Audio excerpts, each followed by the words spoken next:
I'd like to start by just asking maybe an emotional question, which is, Lawrence, I'll start with you. Smarter energy for smarter cities. Why do you care about this? Why are you passionate about this? Thanks for the question. Why am I passionate? Passion is a very strange word. I don't think I'm passionate about it. Okay. I think it's my life. It's our life. So I don't need to be passionate about it if I have to care about it because it's reality. Passion comes, it ebbs and flows, but life doesn't. And so for me, it's not just a passion, it's a necessity. And without a smarter energy, the world will come to a complete disaster. So I don't want to change your question, Mr. Moderator, but for me, it's not passion. For me, it's more or less a necessity. I have a zero attachment to ideas, Lawrence. So okay, so that's why I think it's important. Not for me. So I'm passionate about it because it's about life. Perfect. David, would you share that? Or why are you interested in this particular? How can I follow that? Yeah. I think it's about making the most of our resources. So using things most efficiently, not wasting things, not being wasteful, making sure that if we're using things, to the best that we can do, then there's going to be more for everybody to go around. It's going to be cheaper, it's going to be more accessible for people. So it's going to just generally improve everybody's quality of life. And Will, just in a brief conversation we had out there, I felt a lot of passion coming from you. Anger, frustration as well, potentially. Tell me why this is important to you. Well, very different, Lawrence. I am very passionate about this. So 6 months ago, I had the privilege to meet an old lady who was living in Coventry. She was 95 years old. She'd lived through the Second World War in Coventry, and heavily if you know, bombed. heavily bombed, flattened almost. She then lived through the sexual revolution, the internet revolution. She had 2 daughters, they've had children. She's a great-grandmother. She lives now in fuel poverty. And that means that she has to make a decision whether to heat her flats or to eat. And I don't care what anyone says, that is wrong. Yeah. That is absolutely not right. And that's what I want to change. So I'm very passionate about this. Good. Brian, from you, ITROM, where does your passion come from for this subject? I think a lot's been said already by the panel. I think, in a way, the heat wave we're experiencing at the moment is also an important reminder. A lot of the work we do with our customers is really preparation as they're looking to transform their infrastructure in anticipation of these types of events so that they can minimize disruption, minimize loss of life, improve the experience for their citizens. So, a lovely sunny day here in London, but there is a kind of darker side to that is felt more so in other parts of the world right now. But I think the presentation we saw this morning by the Baroness reminded us, it's coming for all places. And so I think supporting that transition is what drives us at ITRON. And Matt, for you, you're global energy and resources at Endava. There are lots of different divisions at Endava, lots of different places where Endava operates. Why this for you? So, public sector and energy, so the two obviously need to operate incredibly closely together, hence the group of people in this room. But I don't know, throughout my career, I've quite liked solving problems. And the older I got, I realised it's pretty much technology is the answer somewhere deep down. So, I've seen a few good problems solved. So I worked on Just Eat as a platform, which basically changed home delivery and the way people go to the shops.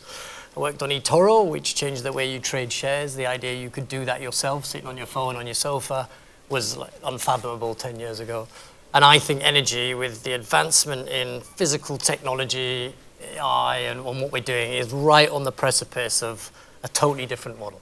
So a many-to-many prosumer model. People have their own assets they can trade. I'm pretty sure that's there. In fact, I think I've heard mostly today people are already doing it in small pockets.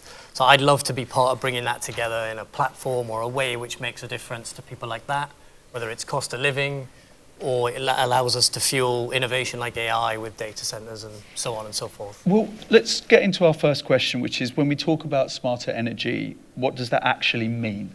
for people, households and local communities. And I see no better person than you, Will, to start that conversation with, not only because, of course, you have your Eon hat on, but as a human being and the story that you just told. What does it mean? I think really, in simple terms, it's got to mean cheaper energy. And if we don't, no matter what we do, if it doesn't mean cheaper energy, then we failed. Brian? So I guess balancing that out from Itron's a technology manufacturer and has worked with cities and utilities to help them over the last 40 years to continually evolve their infrastructure. And so smarter energy is a continuous process. Right now, the big focus we're seeing globally is utilities and cities better understanding what is happening out at the edge of their network through additional devices that will help them monitor it, but then data platforms that help them analyze and make intelligent decisions from that data. And we think that will help really unlock a lot of additional benefits for them to address the challenges they have. David, your thoughts? I mean, you with microgrid, so this is very much in your wheelhouse. Tell us what you think about this. When we talk about smarter energy, what does it actually mean? So I think it's really the idea of being a prosumer. So rather than buildings, your infrastructure, general assets, being consumers where you've got the one-way flow of power from the power station out to the asset. If that building can actually be a generator, or it could have some stored energy that can, put back onto the grid, or you can change even, the way that the demand is throughout the day. So, shifting the load through the day. What that means is we can start to balance that overall energy system. By balancing that system, we can start to use things more efficiently, which in turn is going to allow us to have access to that cheaper energy. So we're not going to be oversizing assets for, potential peak demands that happen every now and again. We can actually size things so that we can run to, the most optimal level, which is going to bring down the cost of operation. It's going to bring down the price of energy. So I think it all comes back to, how everything interfaces. Lawrence, how much do you believe that by bringing the costs down, that energy companies will pass those costs on to? This is a skeptical stroke cynicism question, I think. So I spent the first part of my career working with energy companies all over the world, selling technology. And the initial start of my career was my father ran a utility in Liberia. So I've been around this industry since I was 3 years old. So I've made no progress in my life. In the last 10 years, I worked at the Edison Electric Institute, where I worked with 70 utilities all over the world. And the question you're asking is an interesting one. Will they pass on any profit, I'm assuming, to consumers?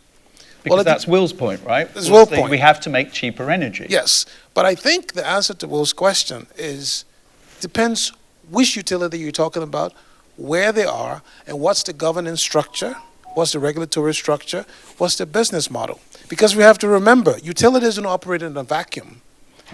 In many parts of Europe today, the reason why electricity bills are high has nothing to do with the utilities. It has to do with the levies and the taxes that you pay. Because utilities around the world many times are used as a cash cow for governments, where governments put tax on electricity. In fact, in the UK, I may be wrong, look at your electricity bill and check how much of that is actually levies and taxes and how much is actually electricity costs. So I think we do a disservice to the customers when we say make it cheaper. We need to disclose why is it expensive, what's driving up the costs. Because maybe it's not the utilities. Maybe it's actually the very consumers who actually need services that the government cannot pay for. So what we do, we tax electricity. And that's what I think the question is. Some are doing it, but it's the policy, the regulation, and what we want as a government, as a country, as a people, that dictates what utilities do with their profits. Will, what are your thoughts on that? I can't talk for other countries, so I don't know. I know you have a view about here in the UK. I absolutely do, and we are driving to make energy cheaper, to make energy work for everyone. One of our goals is to get it to zero cost. If we could make energy free, then that would be a huge benefit for E.ON. Why do we want to do that, Will? Why do we want to make energy free or electricity free and everything else should cost? Why not make water free? Why not make transportation free? Why not make everything in society free? I think we sell customer the wrong thing by saying making energy free. We know it's not possible, really. I mean, are you going to make the critical minerals free as well that's going to go into the substation? Why do we want to do that? We charge for it in a different way, obviously. We're a private organisation. But your energy that you get from the plug, absolutely that could be free. I disagree. But nonetheless, I don't know how you'll make it free. Tell me how you make it free. It's got to be believable, surely. We'll do the Q&A. That's a short question. Yeah. Let's have the answer, because you made a bold statement. Yeah. I think you've said, we've got a 95-year-old not getting energy. Yeah. Why? Exactly. We're putting the money somewhere else. Thank you. Not because of the energy cost. That's not strictly true, is it? Because we're linked largely to wholesale gas costs. And I fear we're going to go off into a tangent and get away from it. I think you can see that for their LinkedIn pages. Get at them afterwards. Lawrence would be more than happy to debate it, but I think it's an interesting thing to follow on from, for sure. But you mentioned prosumer, and I think that brings us back into the next question, which is how decentralised energy assets become part of a democratised ecosystem rather than a collection of disconnected technical projects. And I think that's a good one for you, Brian, to start us with that. Yeah, I mean, there's certainly a technology element to the answer. Of course. You know, Has to be. I mentioned earlier that one of the big objectives for utilities around the world is to gain that visibility down at the edge of their network, which they've never had before, and that allows them to do new things. But you know, what they do with that data is key, and where the data comes from. Because cities, you know, this event has talked, we had a roundtable earlier talking about how the relationship between local authorities and utilities is evolving. And it still remains quite transactional at the moment. But as the more complex the electrical network becomes, the more requirement there is for collaboration between smart buildings and, you know, prosumers and utilities, because no one actor can solve it all themselves. So finding ways for them to share the data and collaborate on not just on data, but even on business case value and budgets would be a way of accelerating. Matt, you want to come in on this? Yeah, I think the conversation has got to be about value. I mean, we've landed this long without talking about AI, so I'm the tech guy, so I'm going to have to say it. Thank God for bringing AI into the conversation. But, you know, wow. No one ever talks about it at the moment. The close second is where do we get the energy for to power the data centers, and should we put it in space or whatever? Absolutely. So I think the value exchange there is if we can make energy more efficient and work for consumers, there's all sorts of industry and innovation it's going to fund. Even just the AI topic is now probably held back by energy, and think about the future value that could create. So for me, I think the technology and the data has to play a role. I think there's going to be a new trading way of working, a new platform for trading that's going to have to happen, which empowers customers. So really interesting stuff. But I think the value discussion is the right discussion, the business case. And AI is a really nice practical example of where it's holding back value. David, ask you that question about how decentralized energy assets become part of something that's a democratized ecosystem, right? Because otherwise, all of these, as it becomes disrupted, that's essentially what we're saying. I had this conversation a lot about the music industry and how that's gone. As it becomes more disrupted, how do you maintain a sense of order, which you can then convert into strategy? Well, I think it does just come down to data, but it's really what can you do with that data. So the data is quite readily available. There's loads and loads of data that's there already, but who's actually using it and what can we do with it? So how do you aggregate all of that together? How do you get those insights and how do you put that to work?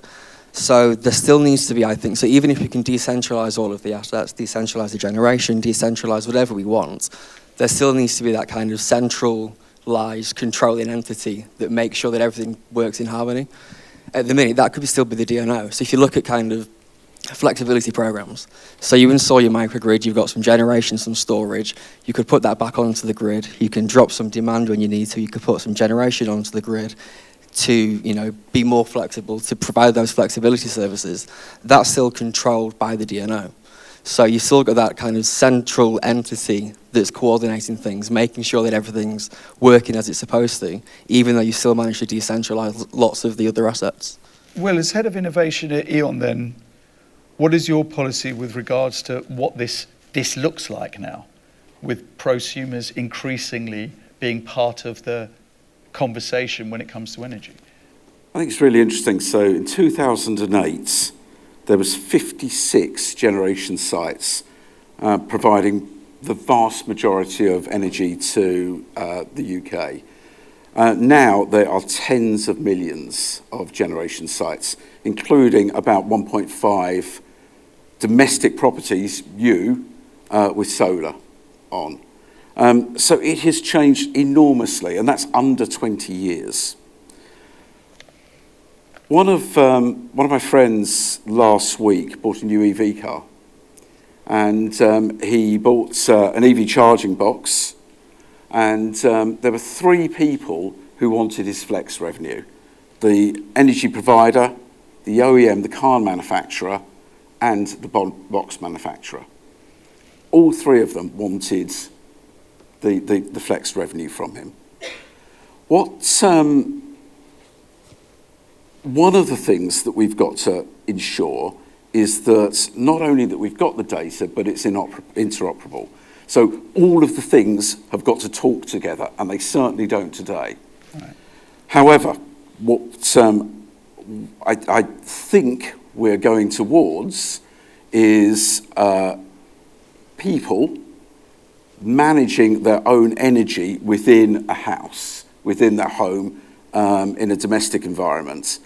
And do you really want to do that? That's creating and consuming. That's right, yeah, absolutely. Yeah, generation and consumption. Yeah. But do you really want to do that?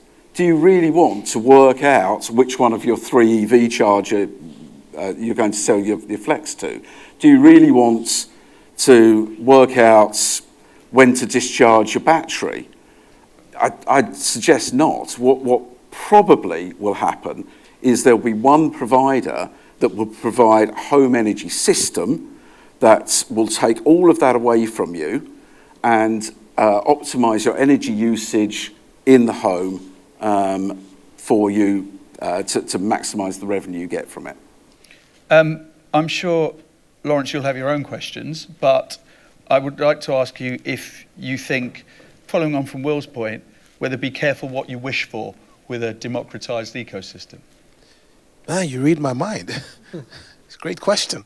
So it's not my first rodeo. No, I think there are 2 things, and I agree with Will what he said in terms of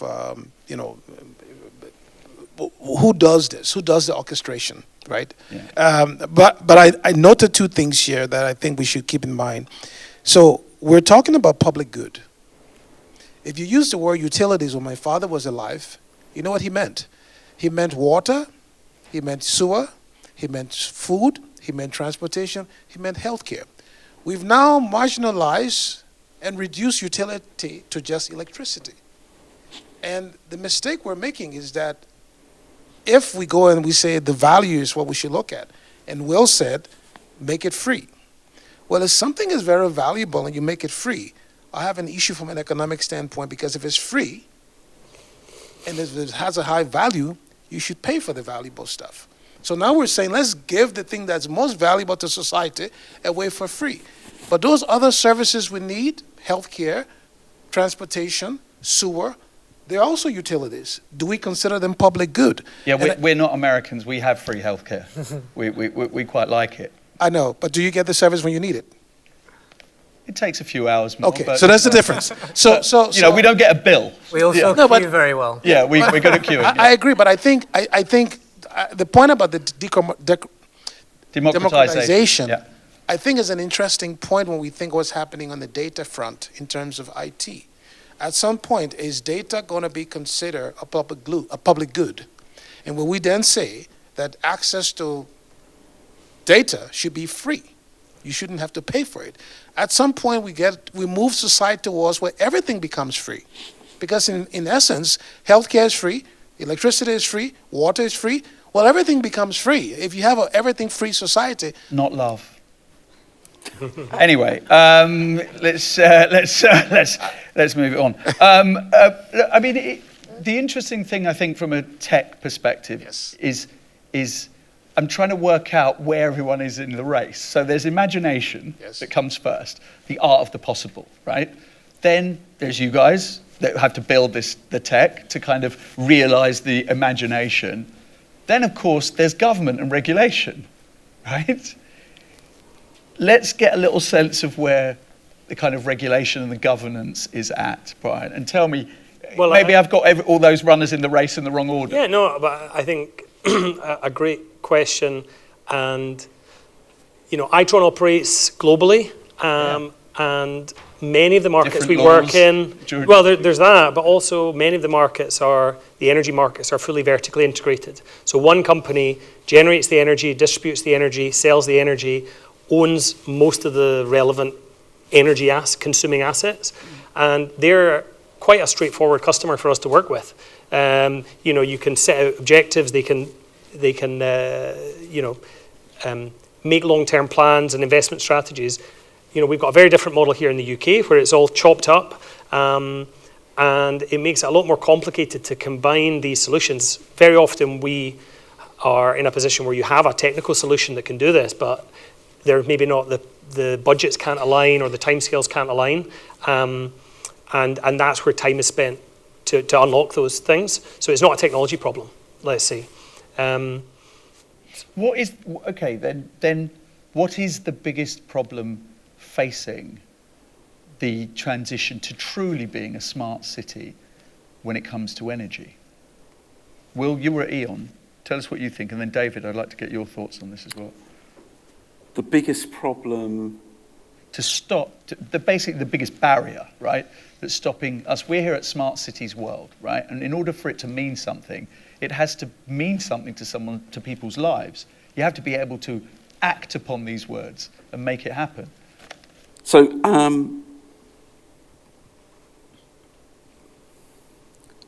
I think one of so obviously the biggest problem that we have in the UK in energy is grid constraints. And explain what those constraints are for those people who don't know, me included. So the grid was built, the distribution grid was built in the 50s and 60s, and no one then could possibly imagine where we would get to now with people selling energy back from their homes to the grid. And that is going to increase and increase and increase. So lots of DSOs now can't support new grid connections without modernising part of their grid, which means if you need to build a new housing estate or something, you might need to wait 5 years before you can get the grid connections to build that housing estate. And that's just one example. I was in a round table earlier, the local authorities there were saying, that's a huge problem for them. So to get round that, what we need to do within a city is build local energy systems. So put consumers and generators together in one place, in a community energy type environment. To do that, there's a regulation change that we need. It's P441, it's going through Ofgem at the moment, but that will allow us to use the grid to connect these nodes between consumers and generators without paying distribution and transmission charges. So that is one of the big barriers at the moment that we have to create local energy systems which will enable us to get round some of the grid constraints that we've got. David, did you pay Will to give that answer just there? I mean, that couldn't have been a better setup. I know, I couldn't add anything to it. The conversation around that would have overcome one of the main barriers, right? microgrids. Absolutely, and it's exactly as you said. The issue is the grid constraints. It's getting the power from A to B. Well, if you bring the power to where you need it, then it alleviates that issue. Now, you do have the issue of, making sure that if you're going to put things back onto the network or you're not going to do that because the network can't take it, there's ways around that. We've got the technology to do it. And it comes down to regulation. It's exactly what you said. Lawrence, your thoughts on this? I think this is very interesting and instructive to hear what you and Will have said, because I think you're missing one very important point. And that is, all large systems start small. We had microgrids. That's how the world electrified, with microgrids. The reason why we went big was because we wanted scale. And so at some point, the microgrids are going to want to be connected to a grid. We've seen it in Australia, where you get off grid, you want to get on grid. Who pays for you to get back on grid? Who makes sure that when you come back on grid, that physical grid is there for you when your microgrid needs to connect? So I think my frustration with this conversation, having been around smart grids since 2003, when the blackout happened in the States, is we should not create dichotomies either or.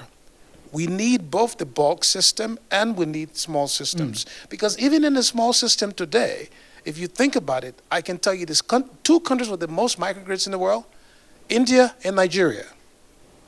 Now, look at how India connects their microgrids. If you pass through Delhi. It didn't seem like, though, it didn't seem like anyone was saying either or. They were just saying that the current grid is not fit for purpose. No, but you see, it's not upgraded. It needs to be upgraded. Yeah. I agree, but I think the question then comes in who pays for the upgrade? Because when you say it's free, right now. You're not letting that go, are you, Lawrence? No, you're really. No, because I think we need to really be. Look, on my way here, I walked. But energy infrastructure yes. is a vital part of society. There are certain things. Say, for instance, like steel production. There are a number of people that said, look, steel production shouldn't be a private thing because we need steel production. It's part of building the infrastructure of this country. Therefore, equally talking about a grid and building a grid and making sure that a 95-year-old has energy. I agree. Is something that actually is a government. Yes. So it shouldn't be entirely handed over to private. As long as we don't say that we don't need to build the grid. Because you hear some people say who are promoting microgrids. No one here. No one here. But I just want to say, because that's the concern I have, right? Walking here, I walked from Octopus office here, so I was very sweaty. I don't know what I did it.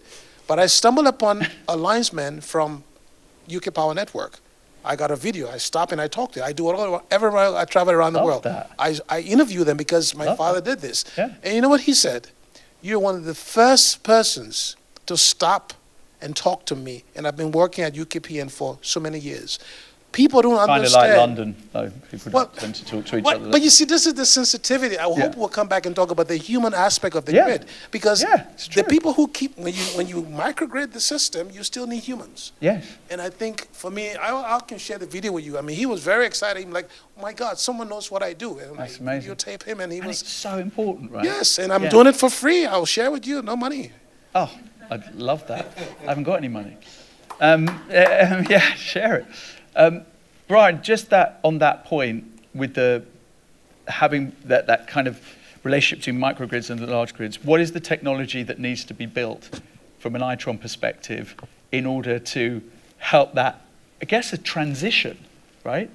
It's a transition, and we're in this transition age. I mean, Will just mentioned the kind of numbers that we're talking about compared to 50 years ago. What is the technology that needs to be built? Well, there's not one piece. Of course. But certainly. What's at the top of ITRON's development list? Well, it's really each of the assets that cities and utilities have is getting more value from each of them, let's say. So we've worked with utilities on their metering evolution as they've gone. The kind of first generation focus was on just giving people an accurate bill without the need to go to their home, and frankly, having reliable cash flow for the utility. They then understood they actually could give more back to consumers to help them make energy saving and kind of prompt behavior change, but still quite limited, just a few hourly energy reads. The next generation will have very high resolution sampling so that every meter can detect small fluctuations in the grid. So then it can be used, and the devices can speak to each other. So within a microgrid setup, they will be able to automatically balance loads or give information to the utility or other devices so they can balance loads. I like your tree example that you gave me earlier. Yeah, so if a tree touches a power line, actually that can be observed at the meter. There's a small kind of shock wave at the meter, and if you're monitoring that across lots of meters, depending on the size of it, you can triangulate where that is. And that's important because then it means you can prevent a fault. Historically, no one would know that was happening, and you'd find out when the tree branch finally snaps during a storm typically, which is when you need the electricity grid the most.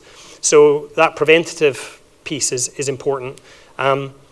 Or, another area we work in is this intelligent street lighting. So cities are moving from, they're wanting to modernize their street lighting to save energy, but they're now finding actually they can also increase road safety as well by having, sensors that monitor when pedestrians and road users are using the road, and then adjust the lighting accordingly.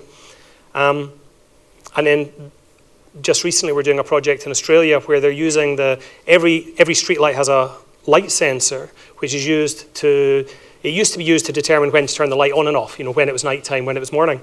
But now we can use that information to detect when clouds are coming over to predict the generation capacity of solar farms, so they can more readily predict when they're going to see a drop in consumption, again, to optimize energy. So, the common thread there is gathering information from all these devices, bringing it into one source, and then giving it to the people who can use it to improve the service they provide. Will, we're talking about smarter energy for smarter cities, and for some reason it came into my mind once I went into MI6, and they gave me a tour of MI6, and they took me to their little toy cupboard, and it was quite exciting just to have a bunch of spies telling you all this stuff. I just wonder, following on from what Brian said about the innovations that are down the line that are exciting you about the art of the possible and how close it is, as head of innovation at IAM. Some of the stuff we're doing is completely unglamorous. So, Matt's already mentioned AI, and I'm sure it will come up again. But you just stop him. For instance, I've got a team of data scientists at the moment who are trying to work out the energy shapes within 1,000 building archetypes that make up this local energy system, so we can work out what the forecasting and the optimization looks like. Each building using half-hourly data has about 17,000 pieces of data items every year. Over years, that builds up and up and up. And the real unsexy job is actually sitting down, looking at those, not trying to work out how AI is going to enable Skynet and take over the country. Some of the things. So one of the ideas we're looking at the moment is induction charging. So your phone. So you can put it onto an induction pad. Well, you can do the same with a car. So you can put an induction pad in your driveway that would charge your car up. And that's really good for disabled people with mobility problems. That's not going to change the world. Even though, there's 40% of houses in the UK don't have driveways, so this would be a solution for terraced housing. But it also works for dynamic charging. So 600,000 cars use the M25 every day.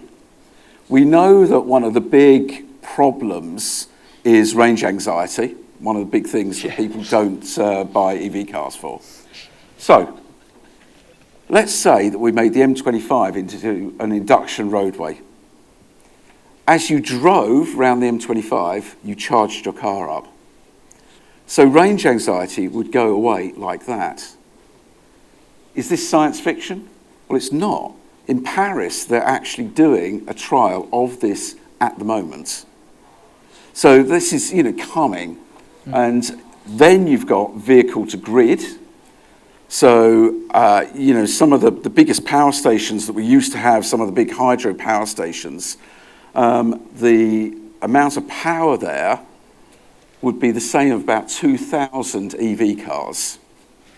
How many cars park in Gatwick long-term car park every day? 10,000?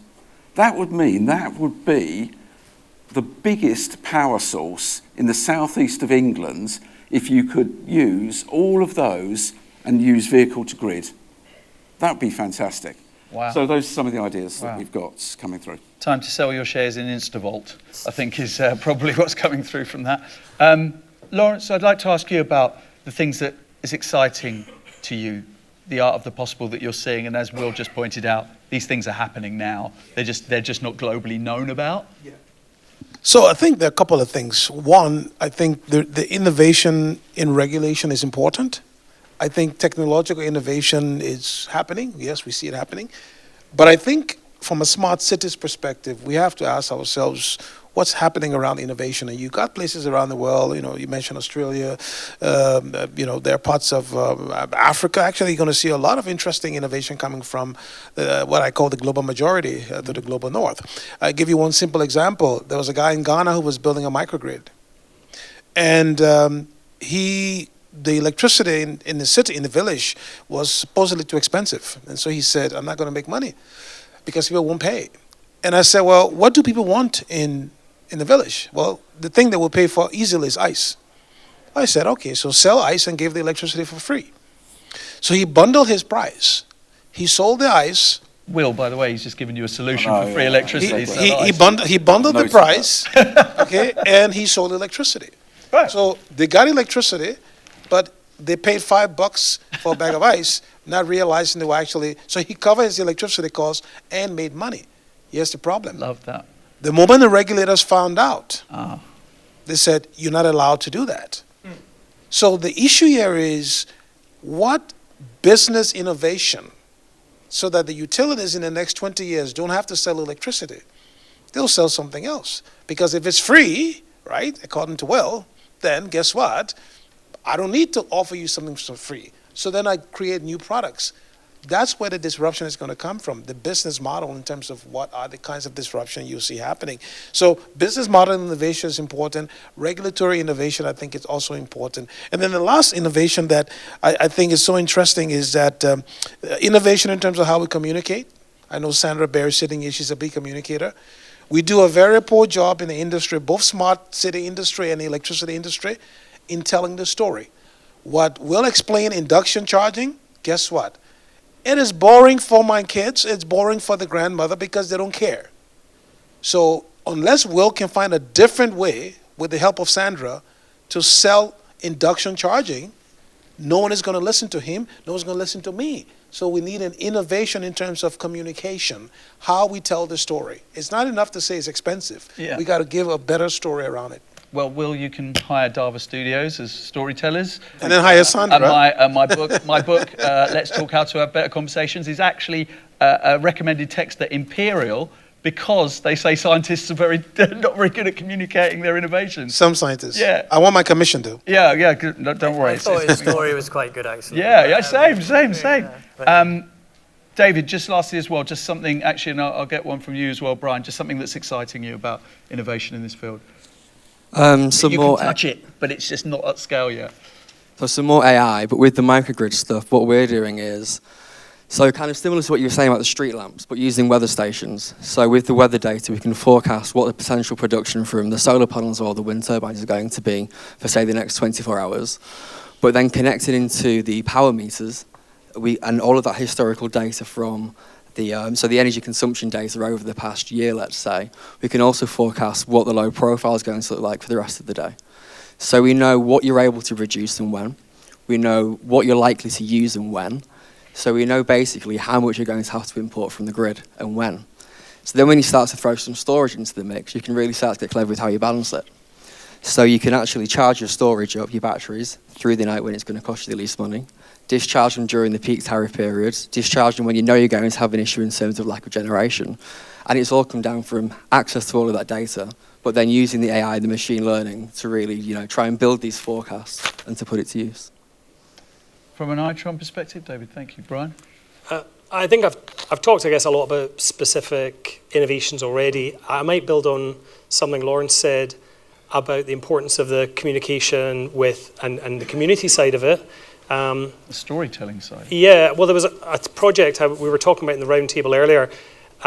We had one of our customers, a big utility in North America, who really wasn't very focused on ecological benefits or climate benefits. They wanted to build a new coal power station, and they kept getting refused. And eventually, they needed to look for a plan B, and they've now grown to have the largest demand response program in the country, it started with meeting a group of consumers at a golf course to kind of understand, could this be solved another way? Because the power station was really needed for 5 days a year, when the hottest days of the year.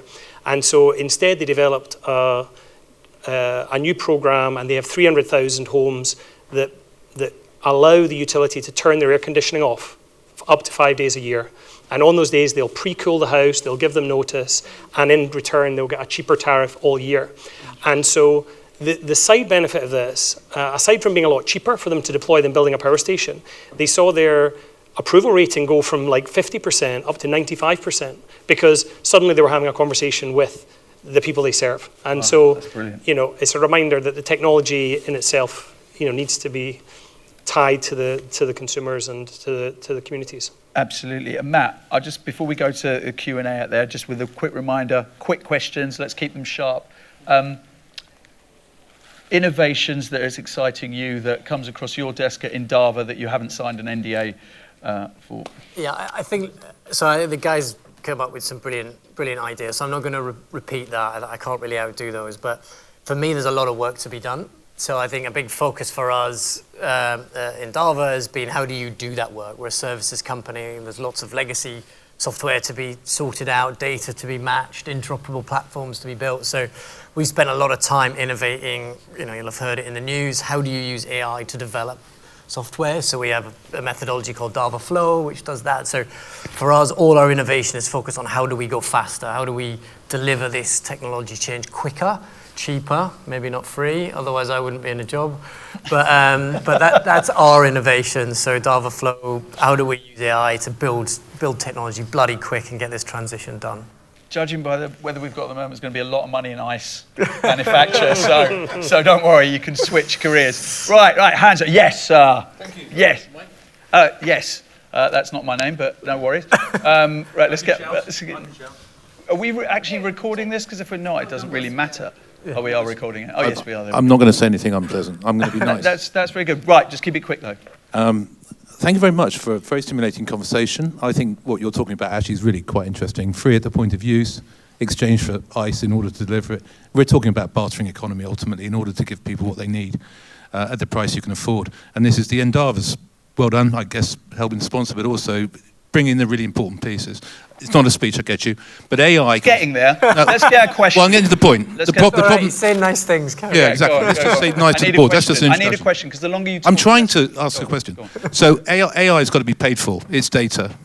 And data is evidently the new oil, but really it's useful data. So the customer's got that. You've got smart meters in the house already. You can be providing infrastructure for data to come from the customer in return for free services. It's there. You just need the software in the smart meter, a wallet for the patient, the ability for the patient, or the customer to train. I need a question, please, sir. We've got smart cities. Yeah. How are these companies going to work with companies like Endava to make sure there's a trading bartering system that the customer can actually participate in and deliver value? Okay. Because all the previous panels were talking about bringing people into the environment. Yeah, thank you. These guys can do it. Okay, right. Who would like to pick up on that? Yeah, I mean, I think you asked me earlier how we're going to make energy free, and I've got a number of answers to that. So, solar, heat pumps, EV chargers, we could make your house pretty zero bill now. So, that's absolutely true. So how are we going to make money from that? And one of the ways is absolutely using your data.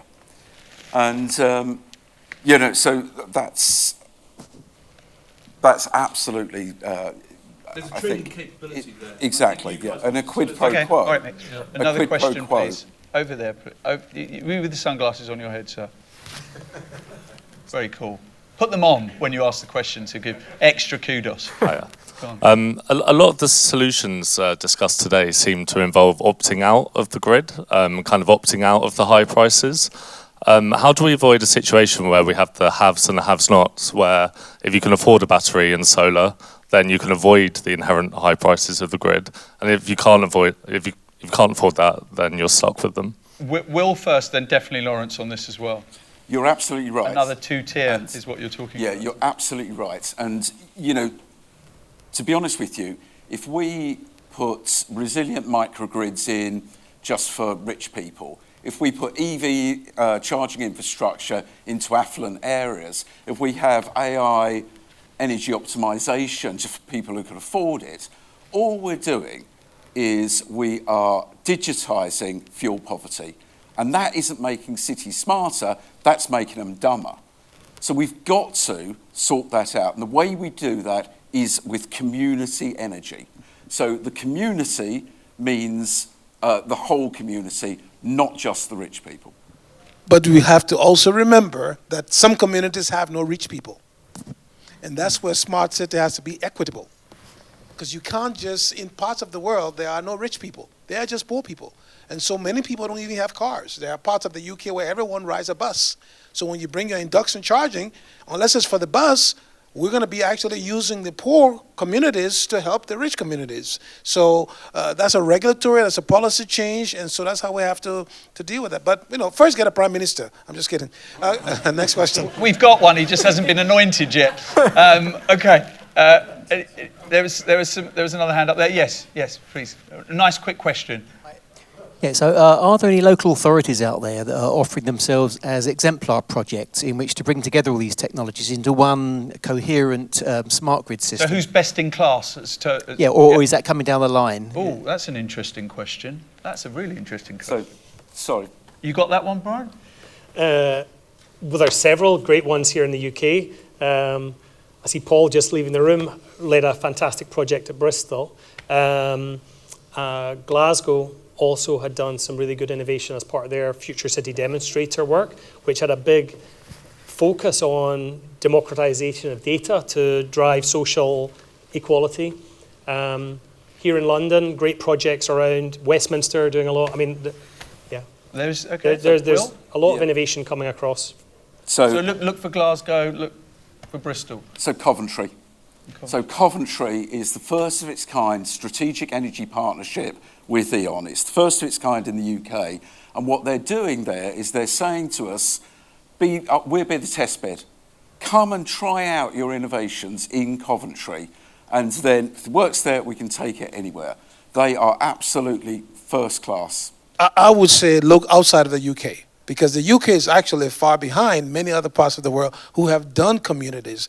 Go to Australia, go to New Zealand, and go also to parts of Africa. So you don't have to look in the UK, because there are many other countries that are really leapfrogging what's happening in the UK. Well, we've got a guy who runs EMEA here, so he's nodding along in agreement with that. We have run out of time, but to Matt, to Brian, to Will, to David, oh, go on then. One last question. Al? Yes, you. One last question, as it's you. Alistair Lukey's CBE. Whoever wants to answer it, I guess. Although I've loved all your comments. On a hot day, when the mayor of this city has supported the idea you shouldn't travel unless absolutely necessary, including coming to conferences, so congratulations to everyone that made the effort. What are your views, either personal or on behalf of your companies, about the need for continued productivity whilst also trying to solve some of these planetary issues? Ooh. David, do you have a view? If you don't, that's absolutely fine. No, I didn't quite catch all the views. It was about on a day like this where we've been told not to come to work, what effect does that have on productivity, was it?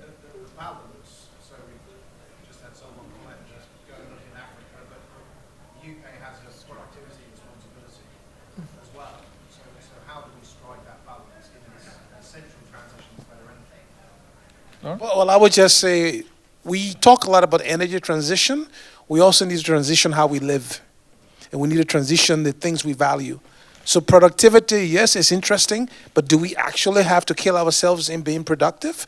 Maybe we have a different value structure for society in the next 10, 20, 30 years.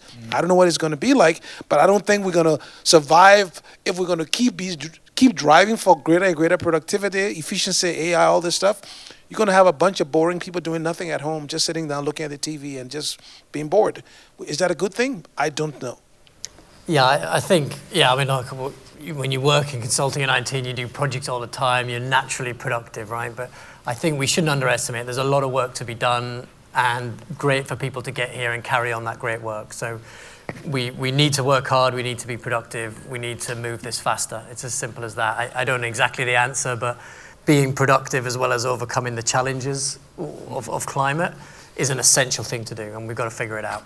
Brilliant. Round of applause for this fantastic panel.